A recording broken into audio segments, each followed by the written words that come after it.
Pues aquí estamos, David Santiso, a debate. Tenemos mucho que debatir y mucho que hablar. Ahí. Mucho que hay que hablar. Del señor Pinturas de Guerra. Ángel Obra Alcaide. muy política, sobre todo muy política. A ver, hay que reconocer, y los que los conocemos más o menos hace un tiempo, Ángel siempre ha sido una persona que no se ha cortado a la hora de no se ha definirse. cortado nunca a la hora de definirse en sus aspectos y tendencias políticas, sociales y culturales. Nunca lo ha hecho, vamos, o sea, no creo que vaya a hacerlo ahora. Bueno, a sus yo una de las cosas tantos. que me marcó la obra, que me gustó bastante, me gustó muchísimo, es sobre todo el sentimiento de impunidad que te da toda la obra. Es decir, te cuenta hechos que ocurren, que son terribles, y el resto del mundo sigue avanzando y parece que no importa, ¿no? Cuando va a visitar esa élite de burguesa, casi esos elitista. burgueses elitistas y que están hablando, además hablando de cosas interesantes, porque tú lo estás leyendo y dices, coño, esto que está hablando me interesa y tal, y de pronto te mete un zasca allí, dentro de esa élite, como que está por debajo de las primeras las 30 catacumbas, páginas, sí.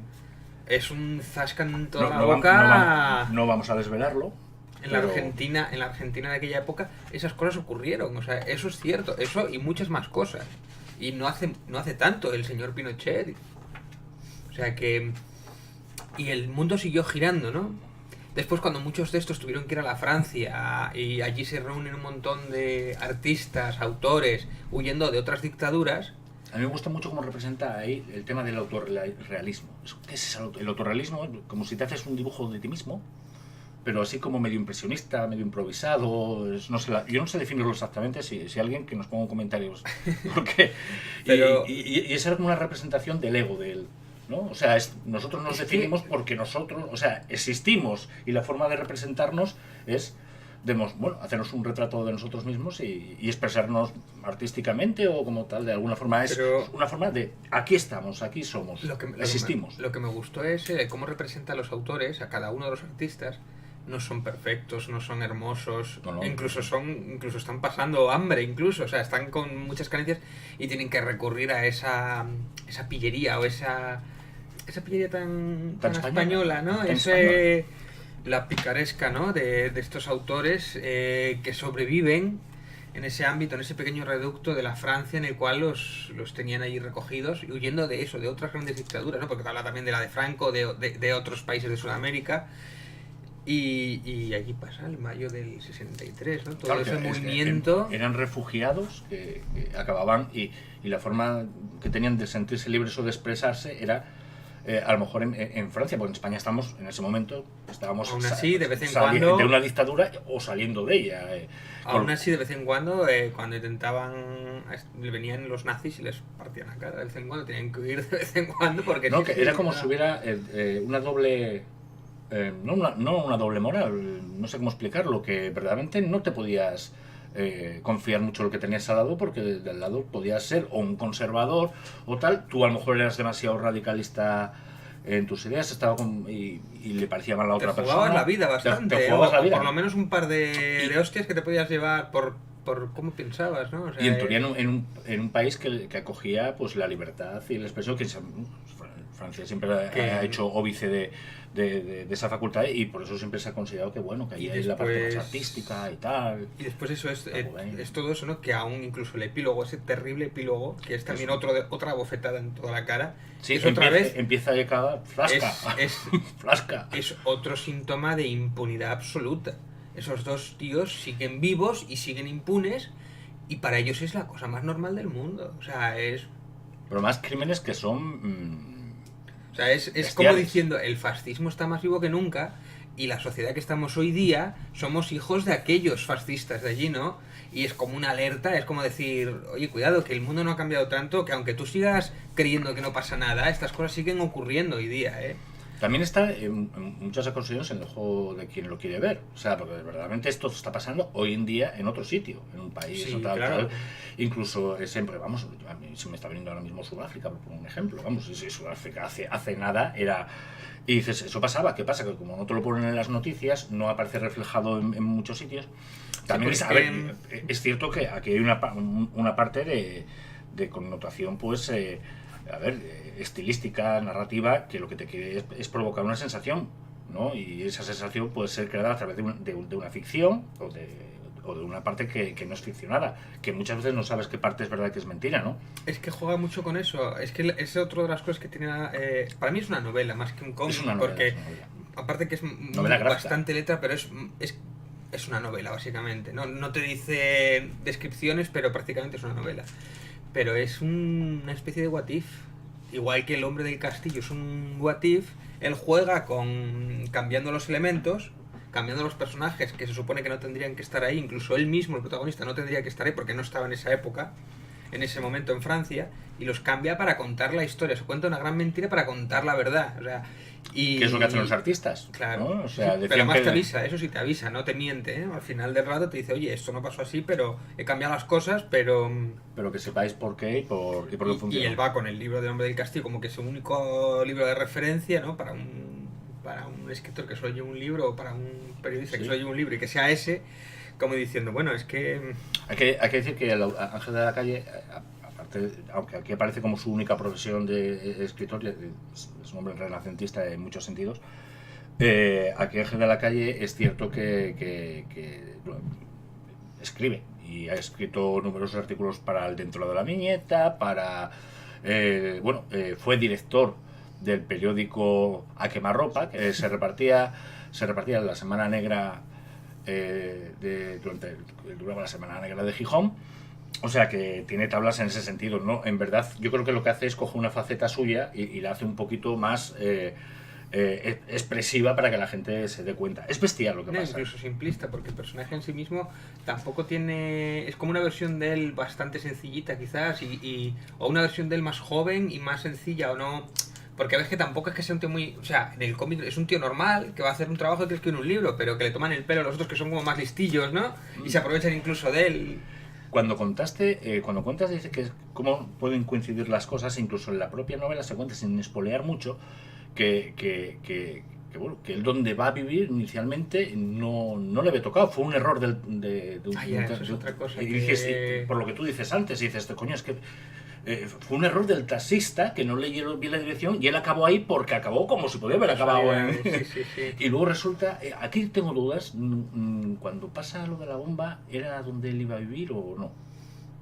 Lo de la bomba era donde él iba, claro, donde iba a tocar, y él se libró por la confusión. Sí. Se libró por la confusión. Igual que otro capítulo terrible, de los más duros, que además es casi al final, que es la parte de la rata con la mujer. Esa es muy bestia. Buah. La tengo aquí, además la acabamos de ojear ahora. Esa es muy dura y... Bueno, sí. Igual que te puedo decir que, por ejemplo, un poco antes, creo que es el tercer capítulo, se me hace un poco denso, se me hace un poquito pesado, me cuesta un poquito. Después vuelve a coger ritmo otra vez porque te vuelvo a contar las pesadillas de esta mujer. Para mí claro, es curioso porque hace una trampa ahí, una trampa lícita, ¿eh? Tú ves a la chica en el segundo episodio, que hace una vida normal, que de pronto tiene una parálisis cuando ve una rata y dice, uy, se ha asustado por la rata. Bueno, pues es una chica que se ha asustado por la rata y tal, ¿no? Pero es una chica que la ves normal, que sabe, se ha repartido, sigue su vida y tal. Pero después cuando ves lo que ha pasado, la otra... dices tú, hostia, ¿cómo puedes seguir haciendo una vida normal después de lo que ha sufrido esta mujer, ¿no? O sea, es que te ha cambiado la historia, te dan ganas de volver a repasar el segundo episodio para ver la intrahistoria. Yo lo tengo que decir, yo lo tuve que leer 2 veces cada uno. Cada episodio. Y es más, en la segunda vez que lo leí, empecé por el capítulo 3. El 3 es un poquito el que te queda el background de todos los personajes secundarios. Porque, como tú dices, para mí fue el más denso. También el que aportaba más información sobre los personajes, que luego tú te leías el segundo. O sea, se pueden leer independientes, que es el gran acierto innovador de este trabajo, porque están interconectados, pero son independientes. Pero luego dije, yo creo que va a ser mejor leerme esto al principio, que encima es lo más denso, y luego me paso al segundo capítulo, que es el de autoficción de Ángel de la Calle, porque yo ya me sé un poquito el fondo y voy a pillar muchos matices y muchos más detalles que de otra forma no pillaría. ¿Sabes lo que te quiero decir? Y luego me pasé al primero, o sea, lo hice casi al revés, ¿no? Y luego me dejé para el final el de la actriz, el de Jane. Que ese también tiene... hay algo que quiere contarme, que yo no acabo de pillar exactamente lo que quiere contarme. ¿Por qué escoge a esta actriz? ¿Por qué coge a Godard? ¿Por qué hace la entrevista con Godard? ¿Qué significa eso de mezclarlo con este ambiente, además, también? Porque Godard es uno más de los pintores, es como uno más de este ambiente de tal. Habría que preguntarle, pero yo creo... ¿Pero qué quiere decirnos? Igual que nos lo mezcla con el fascismo, ¿por qué esta chica que se quiere que tiene tendencia a suicidarse se acaba suicidando? ¿Y por qué está obsesionado con esta chica? Lo intentó 3 o 4 veces. Claro. Y acabamos de leer, por cierto, en la biografía, que el Maromo, la pareja de ella, en ese momento se suicidó a las 16 semanas de suicidarse ella. ¿Está insinuando algo con eso? ¿O qué quiere decirnos exactamente?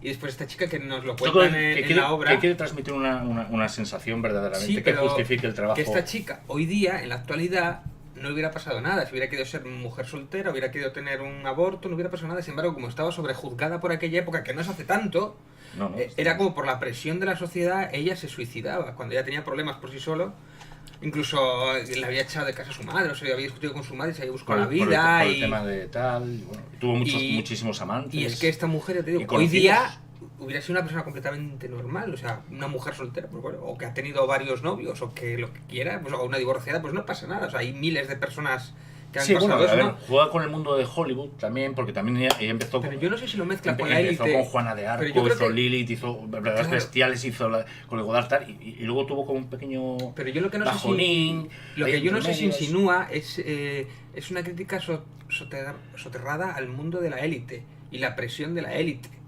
Y esta chica como que quería entrar ahí. Y aplicarlo, por ejemplo, también a la burguesía esta francesa. Claro, yo no sé si va por ahí. Esa burguesía tan perfecta, tan fina, tan finolis. Claro, que haya una divorciada, una mujer que había abortado y que después se había enseñado el feto, que si no sé qué y tal. No sé exactamente si va por ahí, pero yo creo que no lo mete casualmente. No coge a esta chica porque le guste casualmente. A mí me da la sensación. Yo creo... Ya se lo preguntaremos, ¿no? Se lo preguntamos, sí, pero bueno, a lo mejor te puede responder sencillamente no, es que me parecía que tenía que dar la sensación dramática, que no lo sé lo que diría, claro, pero vamos, bueno, es que quería complementar la sensación dramática de tal con esto.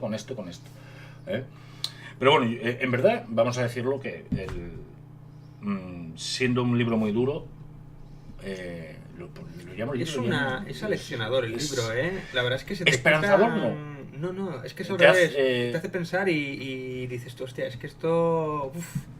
¿Cuánto sigue así hoy día en el mundo, no? ¿Y cuánto no sabemos? A mí me gusta mucho porque las influencias, libros de hecho, gráficamente, incluso por página, hay unas... Ángel de la Calle no deja de poner líneas que digo yo, joder, si me lo hiciese más sencillo, me llegaba mejor, ¿sabes? Porque a veces yo no identificaba a algún personaje. ¿Pero este quién es? Pero es que da un poco igual pero es que luego me he dado cuenta que es que si lo hacen más sencillo, pierde toda la... Claro, porque es muy oscuro. Claro, todo el grano narrativo que tiene, esa brusquedad y ese carbón revenido. Lo que tú decías, la similitud a From Hell, hostia, From Hell no lo puedes poner un dibujo luminoso. No, claro, tienes que ser... Tienes que ser sucio, victoriano, no llega a ese punto, no llega tanto, pero sí... Hay unos fondos preciosos, o sea, que dices tú, madre mía, y tal. Pero sí es un mundo gris, un mundo... Y fíjate que estamos hablando de pintores, de dibujos, o sea... Y son todo lo contrario, ¿no? Están como personajes apagados. Y me gusta mucho que no hay tampoco moralidad pura. O sea, no hay tendencia moral. Me acuerdo del chico... No te juzga, eso es verdad, no te lo juzga. Te lo saca al principio. Cosa que, ojo, es más duro porque te obliga a ti a juzgarlos. Sí. Él no hace el trabajo por ti. Él te da la bofetada en la cara y te dice quién te ha dado. La realidad. A ver qué te parece, ¿no? Hoy con el tema de las falsificaciones, de esos, hay muchos matices, es decir, las cosas no son blancas ni negras, nunca necesariamente, pero sí que tampoco dices tienes que defender esto, pero sí que tienes que, por ejemplo, posicionarte. ¿Qué pasaría? ¿Tú crees que este libro sería llevable al cine? La estructura sería completamente distinta, y hay historias que funcionarían, pero otras sería más difícil. Yo creo que perdería... Habría que cambiar bastante, sí, ¿no? Yo creo que sería perder, o sea, toda la esencia, porque...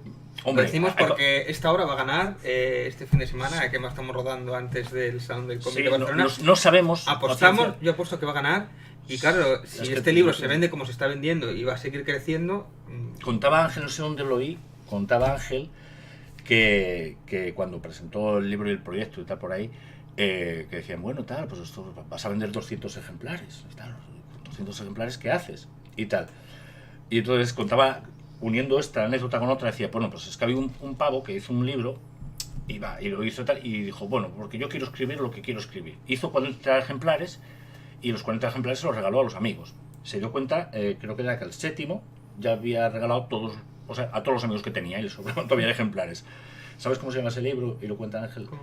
Así habló Zaratustra, y era de Friedrich Nietzsche. O sea, y ahora busca tú, así habló Zaratustra. Cuéntalo, ¿no? De la presentación pues, oye, en México. Poquito, es verdad, fue presentado en México, dije antes el nombre del festival, que ahora no me acuerdo. Fue presentado en México, igual que pasó también en alguna presentación aquí en Gijón, o en Asturias, en algún sitio, y se regalaron todos los ejemplares, o sea, se regalaron. Directamente cada persona que iba, y no te miento, en la presentación podía haber tranquilamente 500, pero bueno, 500, sí, 500 personas. Yo no se ha hecho en ningún otro lado eso, ¿no? Precisamente. Hombre, como experiencia. Y después que ahora está en Francia trabajando para el siguiente volumen, que ha ganado el premio, dilo tú, ¿eso cómo es? Que le han dado la beca como a Zapico. Es durante un año, tiene que desarrollar una obra, tiene que vivir en la casa de los autores, en la casa de los artistas. Es más, va a venir a Barcelona seguramente a recibir el premio y luego marchará para hacer alguna promoción en Latinoamérica y volverá. O sea que está lanzado ahí, le deseamos las máximas suertes. Y... Hay que mencionar que no hemos mencionado muchas obras, pero hay otra gran referencia que sí hablaremos, que es la de Modotti, que es su primera novela gráfica porque él siempre se ha dedicado mucho a hacer humor gráfico también para prensa, pero también ha estado en revistas pues clásicas, pero también españolas, pero las revistas españolas clásicas de antes eran monográficas, por decirlo de alguna forma, o sea, monotemáticas, es decir, revista de fantasía. Entonces tú tienes que hacer una historia de fantasía. Yeah. Y te hace una historia de fantasía. Oye, esta es de luchadores, de lucha libre en un ring y tal, y tienes que hacer historias de luchadores y tal. Entonces yo como obra grande publicada tal, bueno, tiene los diarios, que hablaremos también de ellos, de los diarios del festival, que es él hacía. Además me hacía mucha gracia porque tú lo veías en la Semana Negra mientras estaba tal, y estaba dibujando, y luego veías esa página impresa en 2 volúmenes, los han sacado, y también hablaremos de ellos, que se regalaban, si mal no recuerdo. Le da mucho por regalar, ¿eh? Es muy altruista, se nota que es de izquierda.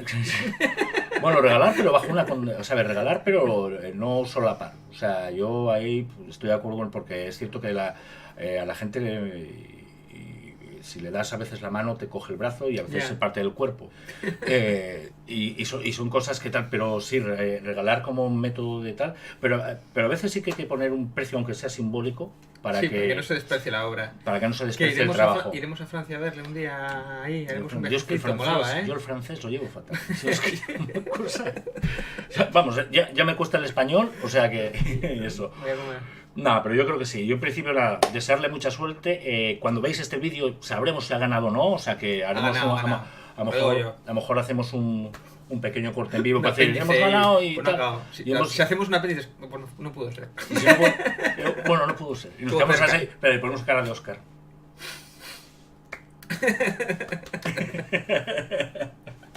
Buenas noches. Venga, hasta luego.